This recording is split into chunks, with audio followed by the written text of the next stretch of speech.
Welcome to Sadbhavna News and I am Poonam Sharma.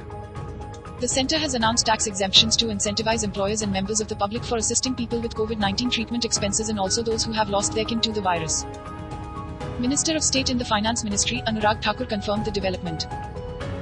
He said, amount paid for treatment of an employee by an employer or to any another person in 2019-20 and subsequent will not be taxed. The Finance Ministry released a detailed notification regarding the tax exemptions. As per the ministry, any amount spent by anyone for the treatment of an employee or someone else would become free from taxation. In simple terms, the person who pays for the treatment and the beneficiary of the payment will not face tax liability. The government said that many taxpayers have received financial help from their employers and well wishes for meeting their expenses incurred in COVID-19 treatment. It has announced that there will be no tax liability on such amounts. In order to ensure that no income tax liability arises on this account, it has been decided to provide income tax exemption to the amount received by a taxpayer for medical treatment from an employer or from any person for treatment of COVID-19 during free 2019-20 and subsequent years, said the Finance Ministry's notification.